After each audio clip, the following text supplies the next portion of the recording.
This is Art Prevails podcast, a show where we pick the minds of creatives of all kinds, from folks who combine paper and pen, put brush to canvas, to those who tell stories with their voices and create art with their dances. This be the show for artists, by artists, about artists, sitting around, shooting the breeze, talking about process and impact and the songs you keep looped on repeat. So pull up a seat, stay a while.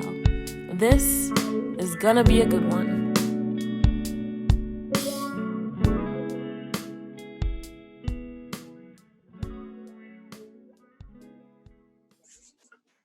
Welcome to the Art Prevails podcast. We're your hosts. I'm Darius and I'm Nyah Hardman. And we are very excited for today's show.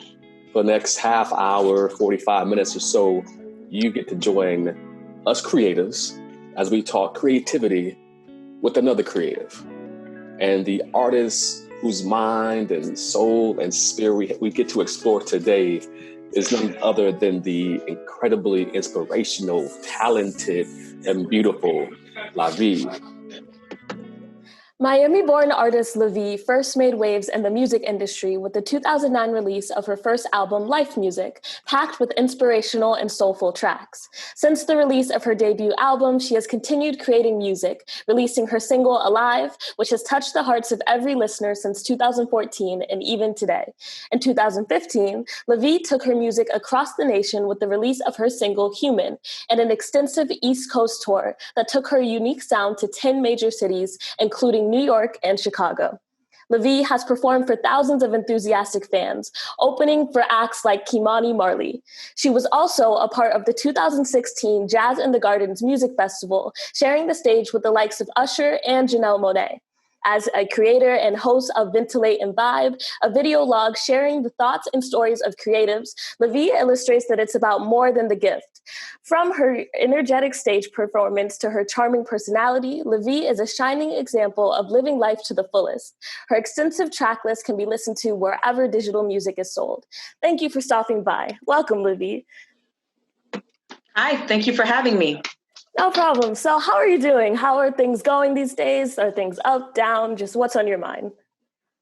You know, I'm going to be honest. Things are pretty freaking awesome. Awesome. I'm very, very thankful because right now during this time where a lot of people are experiencing a lot of different emotions because of COVID-19 and everything that's happening with that, this new presidency happening right now too. It's like a lot going on, but I found myself in a very peaceful place, and I'm very thankful for that. That's amazing to hear. Yeah, peaceful is a great thing, right? And if you can state that you're in a peaceful place in the midst of what we can all say is chaos. Yeah, that's beautiful. Definitely. So, LaVie, Nyah read your bio, but I want the people to know a little bit more about you. So if you can kind of give us the, quick and dirty about who you are and, where you come from, what you do, what your thing is, for the people. Okay. It all started in 1983. No, I'm kidding. Oh yeah, I feel like I've been singing my whole life. I've always had a great love for music. I remember my sister and I being at the house while my mom is at work, of course, because we couldn't go into her room. Okay, so we go in her room and grabbing her hairbrushes and the remote control out of her room, and we just performing to the VHSs of Whitney Houston. Oh, Whitney. And it was just something that I really, really found a great love for, and didn't even know that both of my parents were so much in love with music as well. Growing up as a young Haitian child, right? My parents didn't really talk to me much. There's not much dialogue between child and parents. It's just listen to what I say, period, right?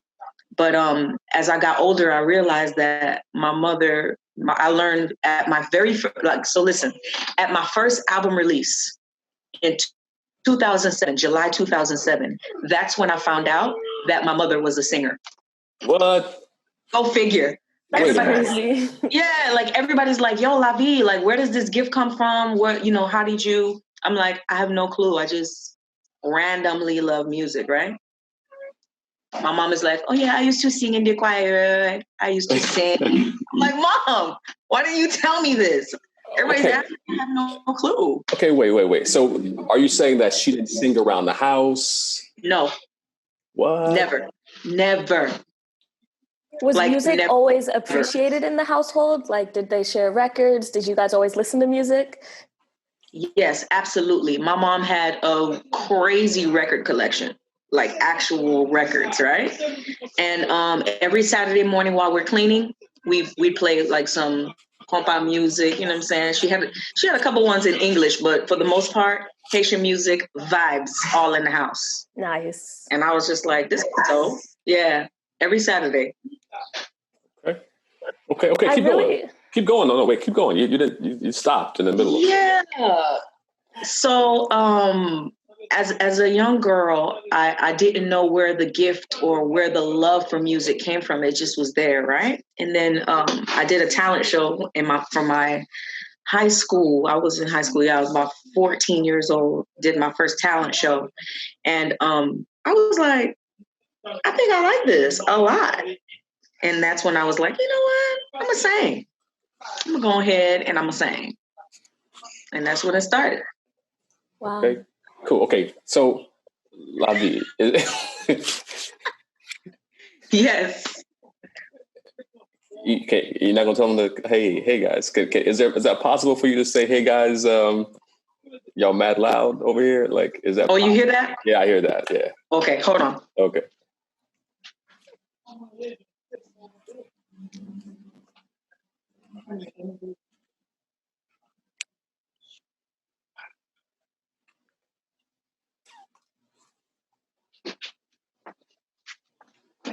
Okay, they're gonna hush. Okay, thank you so much. Tell them we said thank you. All right, yes. Good, thanks. All right. Right. So you talked about how you discovered music and your passion at such a young age. And I feel like that's really awesome because it gives you so much time to learn and grow throughout the process. So that's actually really cool that you were able to tap into that at a young age and like know that this is what you wanted to do, or at least know that you had an interest in music. Right. And then also that brings me to what age did you decide that you wanted to have the stage name LaVie? Because I am in French too. So I do know a little thing about French, and I know that does mean a little something. So I know that does mean the life, and I love that you have a sort of statement to your name before you even touch the stage, before you even sing. People know that you're trying to say something just through your name alone. So talk us through, how did you come across that stage name? Okay, so my birth name is Charlene, and that means free man. Right? Now get this. So Charlene means free man. And I, throughout my younger years, was crazy lost. I mean, even in the adult years, Chad, you know what I'm saying? But I was very lost, and I was always searching for something. So there was a freedom, quote unquote freedom, that it appeared that I had. But on the inside, there was something that I was missing and something that I was looking for, right? So at the age of about 17, maybe around 18, before I had my daughter, I had her at 19. So about 17, 18, I can't even tell you what the situation was that made me so heavy that I needed to take my life or wanted to take my life. But I did make an attempt on my life. And at that time, I had just, kind of started with going to church like on my own. It wasn't just like my mom, like, get up, everybody got to go. It wasn't that thing. It was just like, Mom, I think I want to go to church, you know what I'm saying, kind of thing. So there was the beginning of a relationship with my creator, right? But also a young girl that's crazy lost and just yearning for something, right? And so after I woke up the next day upset with the Lord God Almighty because he woke me up, I started searching because I was like, if I'm still here, there has to be a reason why I'm here. And in my searching, I came across the scripture, John 10:10, which says that the enemy comes to kill, steal, and destroy, but I come to give you life and that more abundantly, right? And so I was like, life. And it just kind of was like I don't know, something happened, man. Something happened, and I was looking. So check this out. My first stage name was Charlene Angelo. Don't judge me. I don't really. Time out. We're going to judge a little bit. No. We're going to judge just a little Very bit. creative.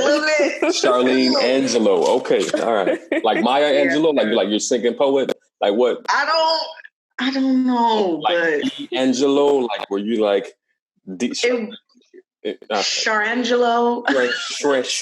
Sharangelo, right. All right. It was a vibe, I thought. And then I was like, yeah, maybe not.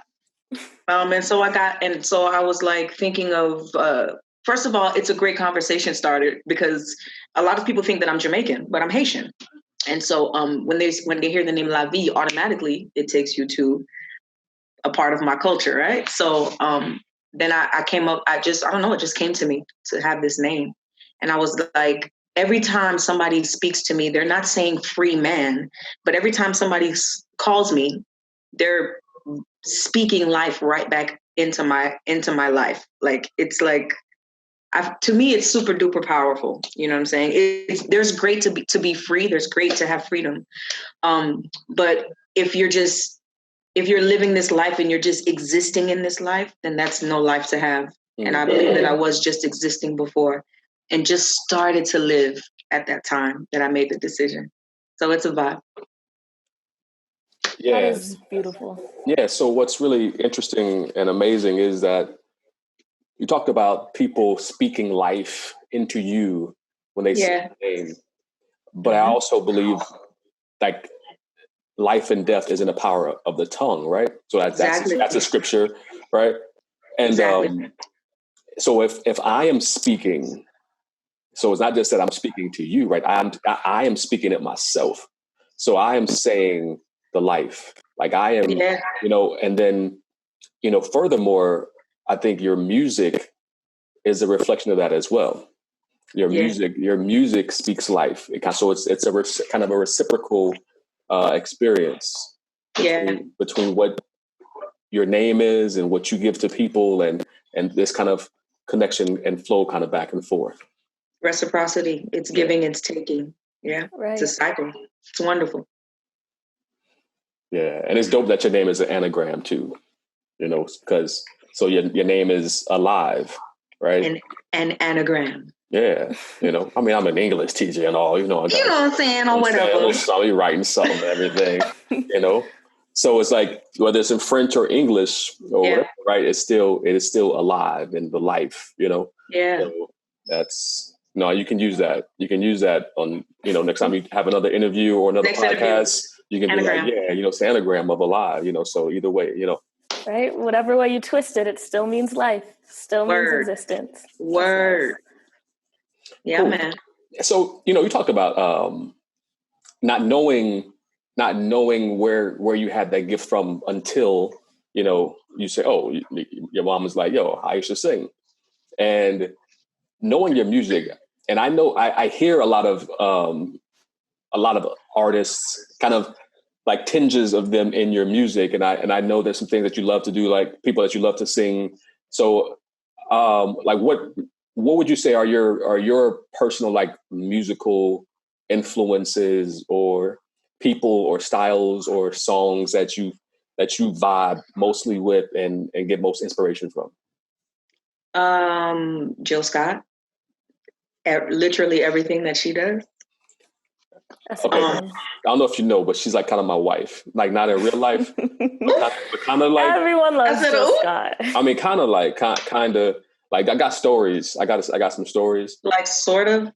Yeah, I got stories for real, but I don't want to. Are these true stories though? No, these are true stories. Fiction? Or are they? Did you write them? Did you make them up? They're true. They're true stories. But I don't want to put her on blast in case she's listening. And then, she'd be like, why you tell everybody that? Like, I don't want to do that. So I'm going to just kind of keep it. I can talk to y'all and tell y'all the stories off air. Good. Thank you. Right. She's definitely listening. So you're welcome, Jill. Come on, for you. Jilly. So yeah, man, definitely Jill Scott. If I can, I feel like I've been trying to run away from it a little bit, but jazz is heavily influenced in my music. I love it. It just makes me happy. It literally makes me happy. So what are you trying to run away from? I did not want to be categorized as a jazz artist, and I didn't want to be in a box. So yeah, I think jazz is where I will end up, but I'm definitely gonna, dibble and dabble a little bit in some R&B, some soul. I got some the Island Girl EP I'm working on too, so got some things. Nice. So was it more so you didn't want to be put in a jazz box, or like you just didn't want to be put in any box at all? You just wanted to be free to explore what you wanted to do. Did you hear my name from the beginning? Right. Yep. I already knew the answer. Did you hear me? I'm talking about, no, let me out. Don't put me in your box. I don't want it. But, I know people need a point of reference, and I get that. But I don't get that. I don't get it. So I think, I'll say jazz is kind of, that's the label that has been put on it, right? People have put that label on it. But when you think about what jazz music is and how it started, it's not this traditional thing. It's these Black people created this thing that spoke to them, that was a combination of various things that they have brought from Africa, from the blues, this is the art form that comes from the soul. It's full of inspiration, it's full of improvisation. It has, it's full of all these, rhythmic dances that exist. And so, people have like 18 different kinds of jazz. You have traditional jazz and soft jazz and, neo jazz and all that. So it's like all these different things. So the fact that you're like, can be in any way categorized as jazz, or even thinking of jazz, I think that for me, I think of jazz as being like LeBron James. So, okay, let me explain. So like LeBron James, right? So LeBron, is positionless. So LeBron, so there are 5 positions on the court. So LeBron can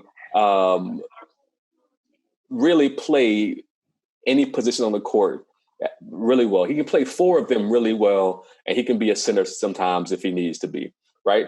Because he's big enough, but he's fast enough, and he's strong enough, and he's quick enough, and he can shoot, and he can pass, he can rebound, he can defend. All because so it kind of, there is no real position where you can just put him and say, oh, he's that guy. This is that box that he belongs in.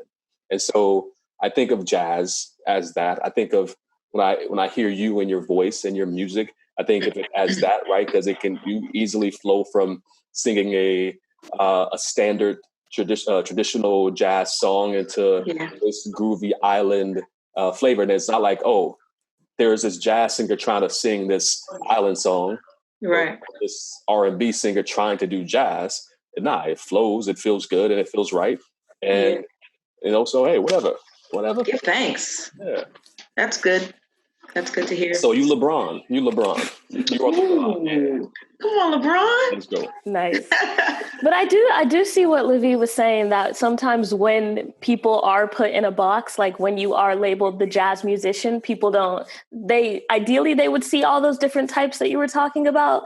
But a lot of people just only see the same stereotypical view. They think you're just going to sit by your piano and like sing some Nina Simone. So I do get, right. Yeah. So I do get that it can be hard to like break out into different fields when people see you as one particular genre. But I think the beauty of the music industry is that it's changing so that people are more accepting of people playing around in different genres and not just being confined to one specific thing. I like it. I like to take it back to Beyonce. Like Beyonce came out with a whole trap album. Like this is not the typical Beyonce. Right. But it's open. I feel like she's tapped on every single genre. Like she's gone all over. And it's just, I think it's beautiful. Right. And then the great thing about tapping into different genres is that you get to speak to different audiences and like reach different groups. So with you, right? So with you and your music, do you have any particular people in mind when you're writing a song? Like who do you hope your music speaks to? Depends on the song. Depends on the song. So I think that I think that I would like to speak to everybody. From young to old, you know what I mean? So the fact that I'm able to do the jazz, I can speak to a more mature crowd. The fact that I could do some Summer Walker, I could speak to younger people who are like young, around my daughter's age, maybe 18, 19, early 20s, or I don't know, maybe the grown women like a little summer too. But I can definitely take it back to some Shaka Khan as well. Like, I'm literally all over the place. Versatile. Yeah, you know what I'm saying? So I do that. Okay, well, question though. All right. So and I think about like marketing. So we talk about ideas of having a target market. Right. So like you could theoretically get anybody, right?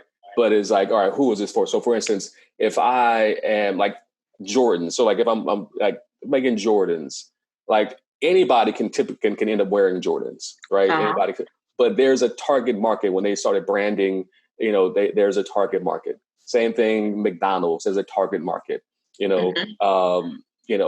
Facebook, initially there was a target market for Facebook was college students, right? Like, so when you think about yourself as an artist, like who is that target market? Like who is that if these people get and feel what I'm creating, what I'm saying, this message that I'm trying to give to them, maybe it changes per song, right? But like, is there like a group of people that you think who is LaVie's target? 25 to 45. Okay. Men, women? Men and women. Okay. Do they 25 to 45 men and women. Do they look a certain way? Oh, you want specific? Yeah. Ooh. And so I say this because, I think, and this is from conversations that I have with like people who are like marketing gurus and stuff, right? And so I think about that, right? And like, it's like, all right, we got to create an avatar, which is super hard because I've had to do it and kind of basically break it down to like, all right, there's this Black person between 25 and 30 years old who likes sushi and reads science fiction comic books, right? Like that's kind of, it's like bringing it down like to that specific kernel so that when you are creating, because like of creating content, creating whatever, it's like, all right, this is they'll get this thing. This will resonate with them. So I ain't saying go like that specific. Cool. But I'm just saying, if there's a little more detail you got, this 25. Mostly women. Okay.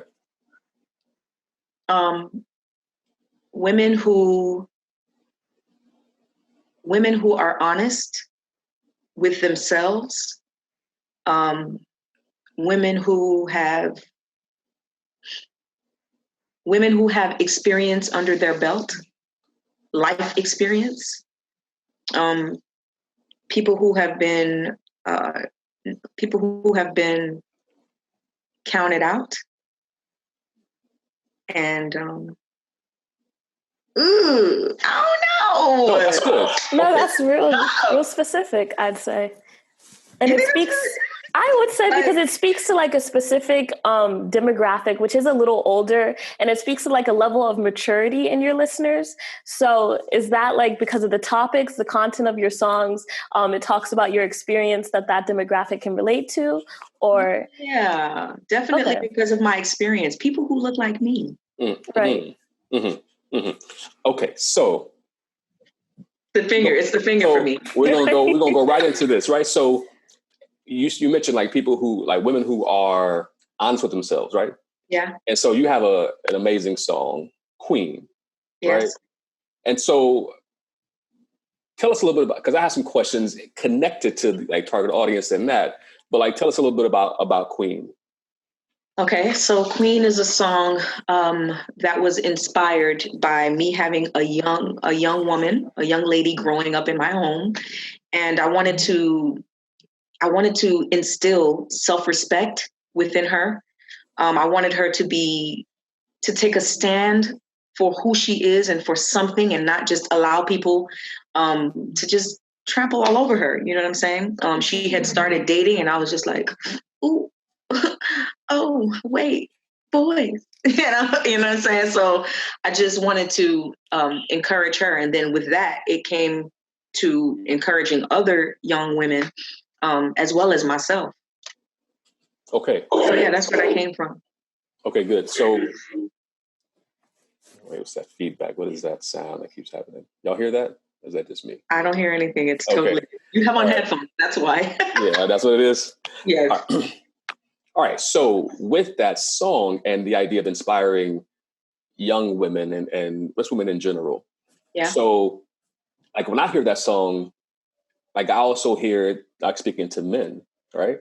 So I think I was having a conversation recently about the way that men relate to women and how oftentimes the respect and the honor that is due women isn't given because oftentimes we as men aren't necessarily really taught how to do that, and we aren't really taught in the ways to express that. You know, some people think it should be inherent and this is what you know, but it necessarily isn't. And sometimes we are taught the direct opposite of treating a woman in a certain way. Right. And so with that song, it's like it's an interesting song for me because I'm like, yo, this is dope. Like more young men need to hear this song, right? You know, and maybe that'll help shape their relationship with women as well. I agree. I think that okay, so I have my daughter who is 18, and I have my the twins that are 8, and even little things like having them open the door for me and my daughter, and having them to ask, "Mommy, may I?" And you know what I'm saying, like little things like that. I think it makes a difference in the way that we're training up our children. So I think that a lot of attention goes to our girls, but not enough goes to our young men.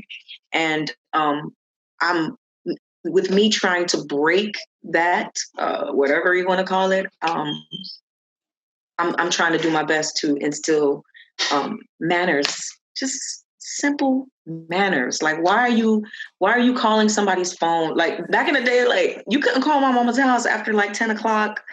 But people are super comfortable calling your phone at like 2 o'clock in the morning, like 1 o'clock, like, hey, what's up? What you doing? Boy, I'm asleep. What you like you can't just do that. You know what I'm saying? You have to respect people's time and their privacy. And you know what I'm saying? It's just everything is so free flowing nowadays. So I do agree with that. Right. So in teaching these values and respect and norms and manners and all that good stuff, where does an artist fit in all of that? What is their place in trying to help younger generations like men or just anyone learn these values and learn these instincts? Well, first of all, I think that it's really, really dope the way that social media works, because all it takes is posting a video. Just starting the conversation and talking about it is important, and starting in your own homes too, because sometimes people are trying to go and mentor other children and they're trying to go, be a mentor, but you not handling your business at the crib. You know what I mean? So I think that first it starts at home, and then social media has given us access to plenty, and so we can just share and motivate and encourage people. Right. I think social media has actually elevated the role of an artist as a mentor, just because so many people feel like they know artists through social media and then therefore look up to them for values and what to do and that stuff. So I think that actually is a sense of responsibility on artists to kind of be a good example for their audience, but also just being themselves. Because again, when you sign up for an artist, you don't necessarily sign up to be a mentor. You just sign up to create. So it's a thin line between just creating and embracing your art, and then also realizing that people are looking up to you and your art and looking up to you for your behavior and that stuff. Agreed. I totally agree. Yeah, and I think so. We talked about, in one of our last podcasts about the difference between an artist and an entertainer. And so I do think when you talk about being out there in social media being really so prevalent, and you think about the responsibility, right? You think about the fact that because you got excited, like, oh man, all you have to do is post a video. But what if that video is something that is demeaning women? What if that video is something that is disrespectful to self or devaluing self, right? And so many people are consuming that, and then that it becomes normalized. That behavior becomes normalized, and so then there is this like fight there, I think, between, for an artist, right, to be authentic and be 100% themselves and do their thing. At the same time, you can't dismiss the fact that you are impacting so many people that are experiencing you, especially because you don't know people's homes, right? You don't know what their environment outside of you is. You don't know what they're receiving. And so I think it's really incumbent upon artists to be like, all right, I ain't gonna put just some crazy stuff out here, because I feel responsible in a way, right? I know I ain't their parent, I don't know these children, but if they are consuming me in a certain way, like, how is what I am offering to the world for them to consume, how is that bettering the space? How is that lifting things higher than it was when I entered it? Right. So I'm going to take it all the way in, right? Go in. I think that a lot of times creativity comes out of lack, out of something. It's not necessary, and it's not necessarily a positive thing, right? And so I am a person who is lacking, missing something, and so my outlet comes from my gift, right? So I have this gift of singing, and I release whatever I have going on within myself through my outlet, right? But what we also have to remember is, just like you said, well, pretty much what you said, to whom much is given, much is required, right? So introspection is so important as an artist. Mental health, making sure that you are aligned, you know what I'm saying? It matters, because a lot of times, so I'll tell you about something that happened to me one time. I used to be a praise and worship leader, and I was bugging out. And then the next morning, I had to sing. Do you know? Okay, define bugging out. If I had hair, I'd be like swinging it like this. Out all night, drinking, just vibing, living my life, partying, just not even thinking about the fact that I have a responsibility to sing the next morning. Not even like, the pressure, not even saying, oh, the fact that I was out having a good time is a bad thing. It isn't. But the fact that I was not mindful. So I'm late. Then I have no time to kind of gather myself. And I call myself going to go lead praise and worship. And so I go out, and all I'm spewing out is what? So I look at that every single time that I do a gig.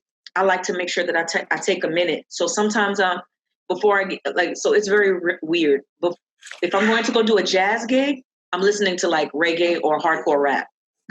If I'm going to go do like a R&B kind of mixed gig, then I'm listening to like straight ahead jazz. So, or it's just straight silence, because I just want to kind of clear my brain space so that I can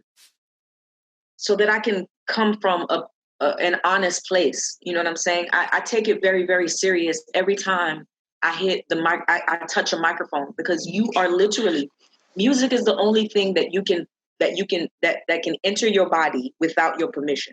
It's the only thing. And so I'm giving of myself through this vehicle of music. everything that I got going on. And I don't want to be spewing out no negativity, no craziness. That's why I always try my best to be positive and to put out good energy, because we had a lot of responsibility as being artists. We're in front of people. People are watching. People who you don't even know, you don't even think that they're watching. They're watching you. And so we have great responsibility. So it goes back to where we started out, why this gift, why this thing came about, and us making a conscious decision to make sure that we are in alignment, make sure that our mental health is as intact as it can be. You know what I'm saying? Like, if you're going through a lot of stuff, a lot of turmoil, I get it that people like to release that way. I don't like to. I like to deal with what I got going on first and then release, because people are receiving whatever you're giving out. Just my opinion. Yeah, no, that's good stuff. I think that a lot of people, in my experience, like whether it's listening to poets or singers, and whether it's live or listen to via whatever streaming service or CDs, and I still have CDs somewhere, and when you think about the idea of this responsibility and what it is that we're putting out in the world, and I think about like those people who are doing something for themselves, or they're doing it for the audience, right? And I think that's, there's positive and negative in both of those spaces. Yeah. Right? If you are, like, I've seen you perform, and one of the things I think about when you perform is that it's like you want the audience to feel good. And it's not about you, right? It's not about you. So I see other people, like, they get up and they're like, oh, I want them to think that I'm great. I want to get up here and make people feel that I'm the best singer, performer, and I'm just amazing. And look how I'm going to do these vocal tricks. I'm going to roll and go up high and do all this and grind and whatever it is they're going to do to make the audience be like, yo, that person is amazing. Cute. Yeah. You is like, okay, my job right now is to make you feel better. It's to make you groove. It's to make you vibe. That's what I'm here for. That's absolutely it. Yeah. It's like you talked about this exchange of energy. And so it's like, I'm going to try to take this energy that I have and give it to you. And so maybe if what you got going on in your life, I can just for the length of this song, the length of this set, the length of my performance, you can feel better and maybe take that with you. Yeah, you mentioned the difference between an artist and an entertainer. I believe that I possess the entertainment part of it, but I feel like I am an artist, and I think that I take it very seriously. My role in the music community, especially down in South Florida, I take it very seriously, right? So performing is great. I feel like you will be entertained. You will be entertained, just because I'm weird and I just be making all type of faces and whatever, right? But I think that what you will walk away with is exactly what you said, and it makes me so happy to hear that, because I don't. And it's real crazy, because I used to be real intimidated when I used to see singers and hear singers, and they're just riffing and running and doing all of these things. And I remember I was in a rehearsal one time, and my daughter was like, "Mom, you can do it. Just do it." And I was just like, "Yeah, but why? Like, what purpose is it going to serve me to show you that I could do every scale on the piano? What purpose, other than you feeling something?" Almost like you can feel it, like touch it. You know what I'm saying? I want you to be able to feel great. It's not about me being able to sing and all of that. It's about what you experience. And I think that's why I'm always nervous. After 15 plus years of performing, I'm still nervous, like crazy nervous before every show. Right. I don't think the nerves ever go away. I mean, I'm still nervous every single time as well. Exactly. And I think one of the reasons why you're so able to transfer that good energy and transfer that good vibes is because of how you said before, you take the time now to just ground yourself and center yourself before performances. And I think that's actually a really good aspect of artist mental health, because we talk about responsibility and what we owe consumers of our art, but we don't really talk about what we owe ourselves and how we owe ourselves peace before we put out our stuff into the world. So when you're giving so much out into the world, when do you find the time to give back to yourself and just practice mindful habits when you're creating your art? Well, first of all, I'm in therapy, and I go often. You know what I'm saying? I just want to be well. You know, when I say that I'm doing all right, I'm actually doing all right. You know what I mean? It's not just hey, how you doing? Good, good, good. It's not just like an in passing kind of thing. When I say I'm okay, I'm actually good. I used to be the one to just be like, oh yeah, I'm all right. And then I'm like at the house, like, ugh, in shambles, because I'm just, so much is happening. And so I take that time. And also I have my quiet time. I've started journaling. That's something that I started this year. Actually, I started in like 2015, started again in like 2018. I was just like on and off, but I'm doing it a little bit more consistently now. And also I found my new love, that's painting. Nice. So yeah, man. So I'm just trying to find things where I can. Oh, fishing too. I like fishing. Fishing is great. Okay. You know what I'm saying? So just taking time where there's not a lot going on. Having 3 children, my house is very loud. Sorry, Darius. My house is always loud. But I try to make sure that I get some time, quiet time for myself.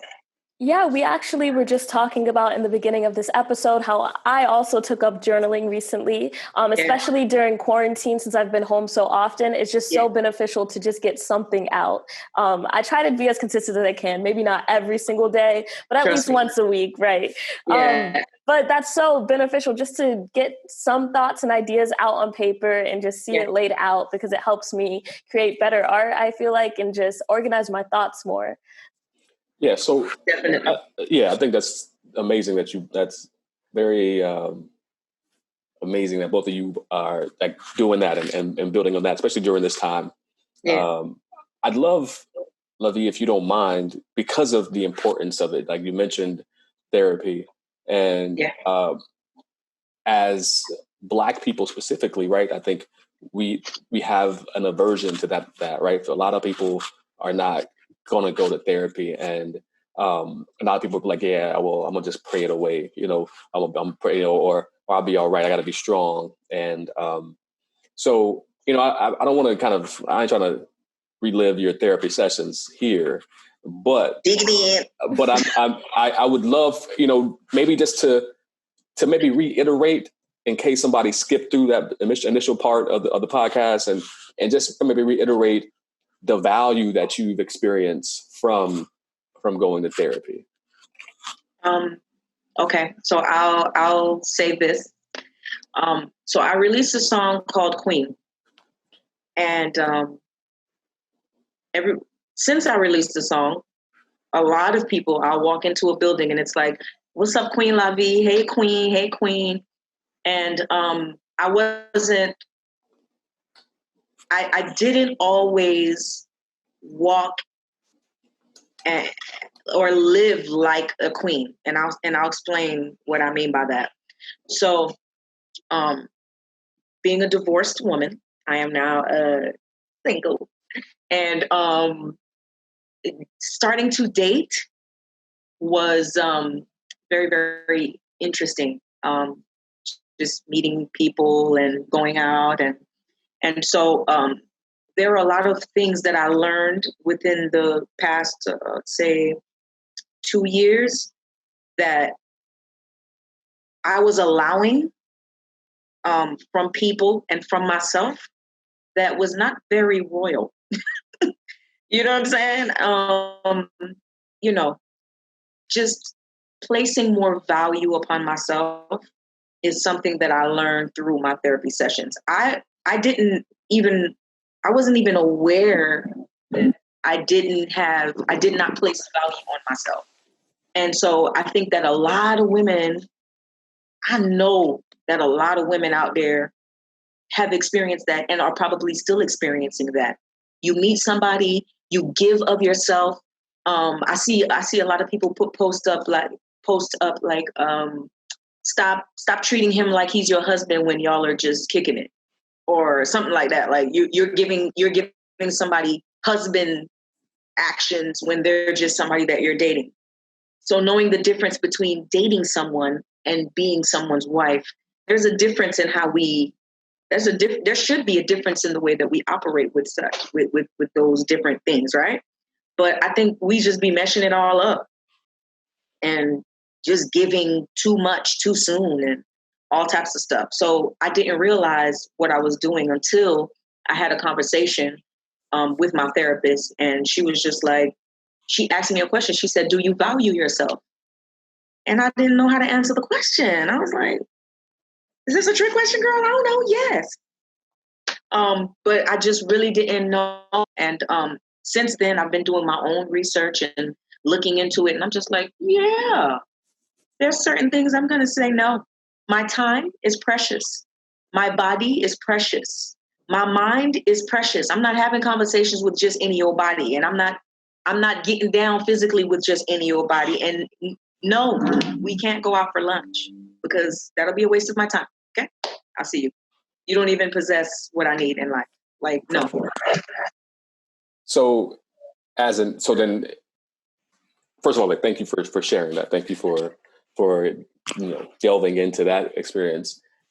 So I wonder, as an artist, have you been writing recently? So like, since you've been going to therapy, yeah. What is the creative process been looking like for you? Okay, so the interesting thing about my creative process is that when I'm experiencing something, I don't write. Hold on one second. Hold on. Yeah. What is that sound? Did y'all hear that? I heard it a little bit. Is it like a dryer or something that went on, or a very loud AC that happened? That right there.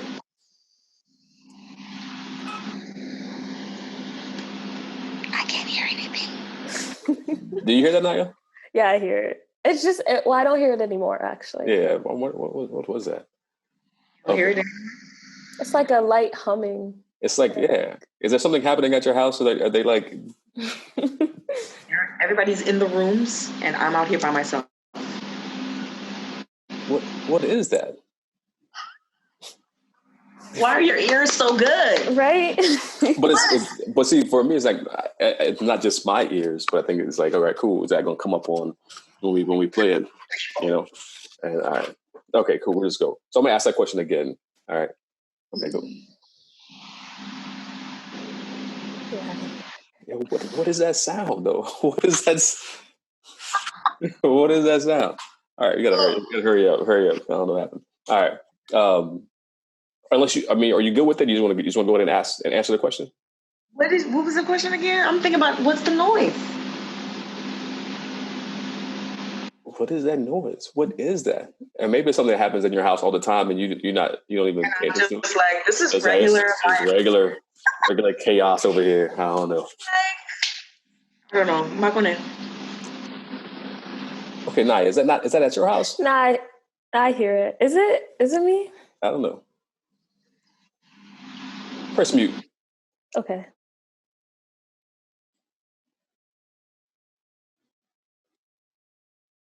Okay, LaVie, unmute yourself. Okay, nah, it's you. It's from your house, LaVie. It's for you. Yeah. It's a golden winner. Yeah, no, it's from your house. I don't know. Are you right underneath like the AC vent or something? I can't move. I'm saying, is that where you are? Are you underneath the AC vent? Like, is there an AC vent? No. It's behind me.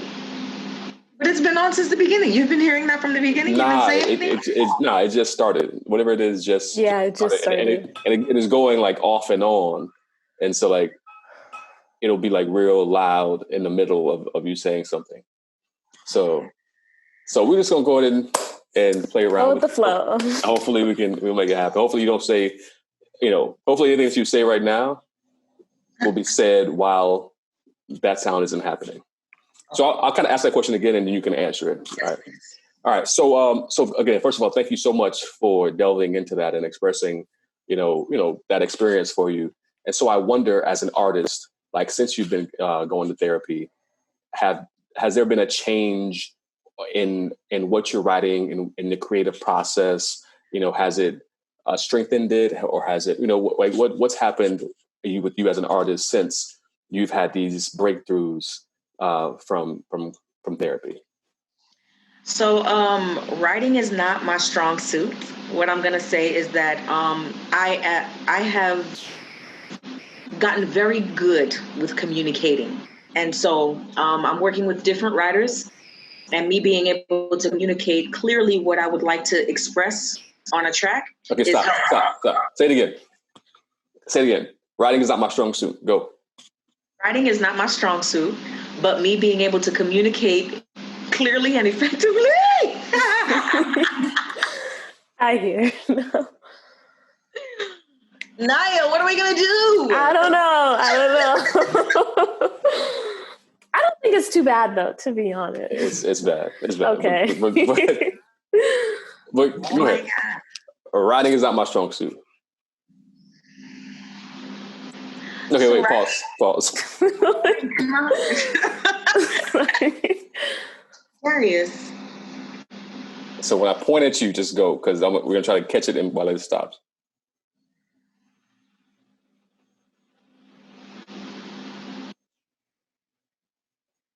So writing is not my strong suit, but what I have gotten better at is my communication. And so with communicating with the different writers that I'm working with, clearly they're able to get down, we are able to get down what I need to say and want to say.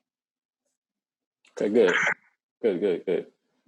So I'm curious. So then writing is not your strong suit. So have most of the songs that you've released, have you had writers or have you been a part of that writing process? Okay, so I've been a part of the writing process for everything that I've done thus far.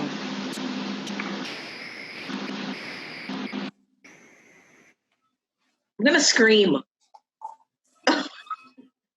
So I've been a part of the writing process for everything that I've released thus far. There's one song that I'm going to release off of the Island Girl EP called Sweetheart. Aww. And that was written by a good friend of mine, Kevo. So I've always been a part of the process. There's this young lady, her name is Yamale. She is so dope. I literally sat and told her like what I wanted, and she got the song out exactly what it needed to be. It was so good. So yeah, working with different writers is pretty dope too. But I'm working on getting my pen to the next level too, because I think it's important, and nobody can say it exactly how I want to say it. So yeah, that's why the journaling came in. I actually really like collaborating with other artists on projects, because I feel like there's so much space to bounce ideas around and get inspired just by the creatives in the room. So it's really cool that you're able to collaborate with other people in this process, especially with the making and production of your new EP. So how is that going? So it's going well, actually. And what's really, really dope is that I'm working on 2 different albums at this time. Oh, wow. So I'm working on the Island Girl EP, which is going to be filled with island music. Got some reggae, I got some Afrobeat, and I got compa coming on that. And that's going to stem from my Queen song. And then I'm also working on I'm also working. This is like my little baby because it's taking some time to get it out. But the title, I think, is going to be Charlene. Oh, wow. Right? So it comes full circle. Yeah, man. So I'm working on those and they're coming along. Well, I hope to be releasing them soon. Very soon. Is it titled Charlene Angelo? Please stop. No. Just Charlene. Okay. Listen, I'm gonna go back. Like you talked earlier about like artists and entertainers and the fact that you can sing all the scales on the piano. And I tell you what, and I say this because as someone whose voice isn't always the strongest part of what I do as a person, right? It's not, not always my strong suit. If I could sing every scale on the piano, I would do that all the time. Like literally in conversation with people, I would just be in the store, at the counter talking to the cashiers, but just singing stuff. Yeah. Like I would just be singing. I'd be like, singing your heart out. Yeah. So you are a very humble person because this guy right here will be just singing all the time. I give away certain parts of my personality and my gifts and ability just to be able to sing a little better. I'll trade some stuff. So I'll trade. Sorry, trade. So if Rumpelstiltskin want to come and ask me if I want to trade some things, I'll give up a little bit of some things. Hey, we be singing in the house now. Go get the comb, just random, like random stuff like that, but not nothing extra. Right. With great power comes great responsibility. So with talent comes that restraint that people without the talent don't have. There'll be no restraint here. No, there'll be no restraint here. See, my point exactly. That's right. That's it. So look, we're about out of time on this thing here. So before we go, right, you're going to bless us a little bit. So before we go, we do this one thing we want to know. We want to know something. All right. Now, imagine somehow we're in the year 2085, if we can make it out of 2020, right? So, right. And there is this thing that's going to happen and all the music in the world is going to be deleted, erased, or whatever. And you have an opportunity only, like say somebody gave you like one of the first iPods and it only had room for 3 songs on it. 3 songs that you're going to have with you until forever. What would those 3 songs be?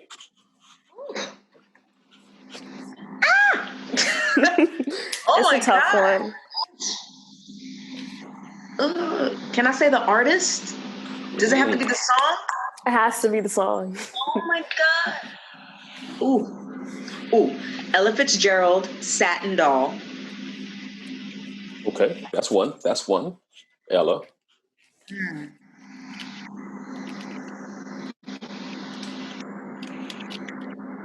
Sheesh. This is hard. Why did you guys do this? Yeah.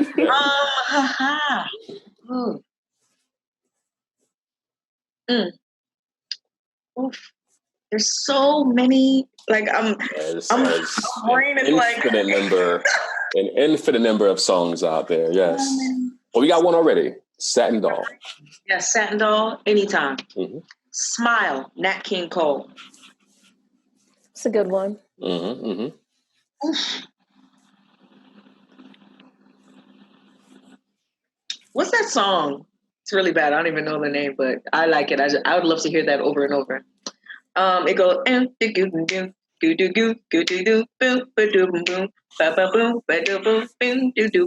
what song is that? That sounds like Earth, Wind and Fire. Yes, Earth, Wind and Fire. Yeah. Serpentine Fire. That one. Yeah. Okay. Okay. That's a good collection. You'll be set with those. Okay. Nice little collection you got going on. Yeah. No LaVie in there? She could technically just sing to herself. Yeah, okay, I guess you just sing. Do live performances. You can just sing your own songs. Okay, it's weird listening to yourself. I don't know about any other artists. I was going to say. I agree. I agree 100%. I do not like listening to my poetry, my voice on the recordings and that stuff. I don't know. It's just not for me. Yeah. Maybe every 3 to 6 months I'll listen to my CD, but not on some in the playlist. Nah, it's mine, Ariana. You get it. Okay. All right. Well, all right. So, thank you for that. I'm glad, you got through that and were able to choose those 3. I think my pressure is up.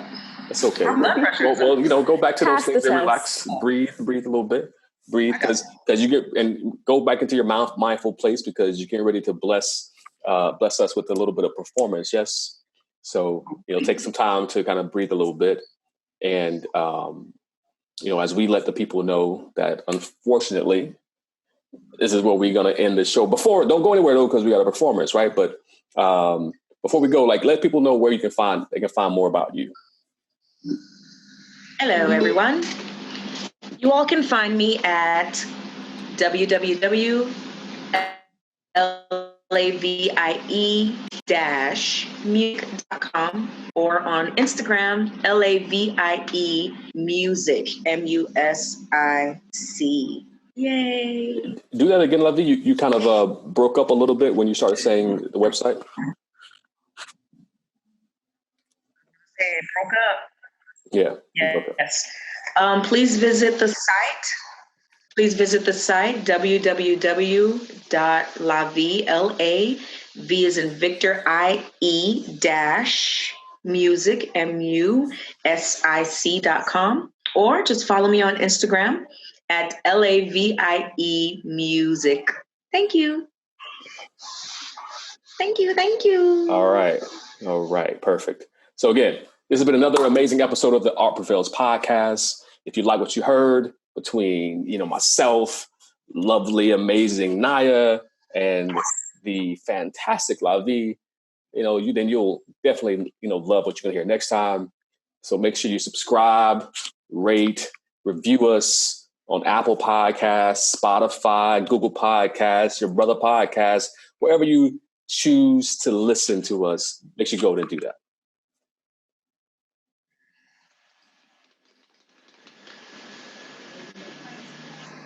Hold on 1 second. All right. So you ready, LaVie? All right. So go ahead and get that last line, Nyah, to introduce LaVie. Got it. In the meantime, we leave you with a stellar performance from today's featured guest, LaVie. Again, I am Nyah Hardman. There's Daughtry. Until we meet again. LaVie? Come on in the meantime. Here we go.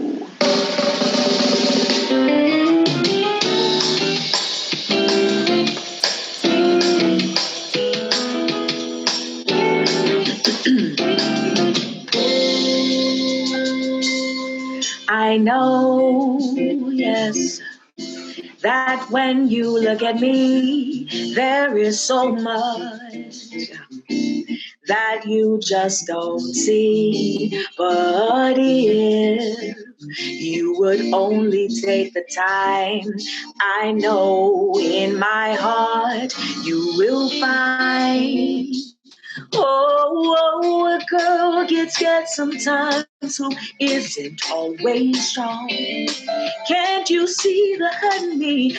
I feel so all alone. I want to run to you, babe. I want to run to you. Shoo-doo-da-da-da. Won't you hold me in your arms and keep me safe from harm? I want to run to you, I want to run to you. Shoo-doo-da-da-da-da. Won't you hold me in your arms and keep me safe from harm, yeah.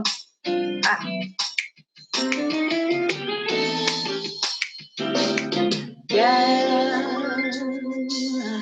Each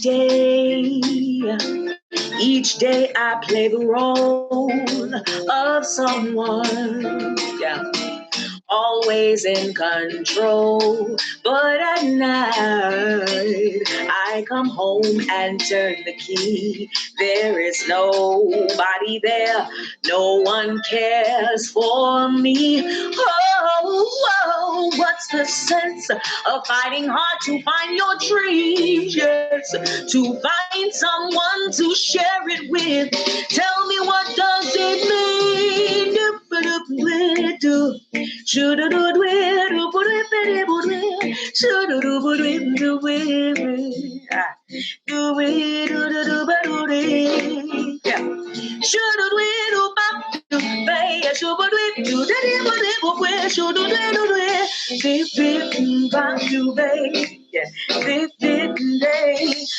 I want to run to you, babe. I want to run to you. I want to run to you. I want to run to you. Want you hold me in your arms and keep me safe from harm.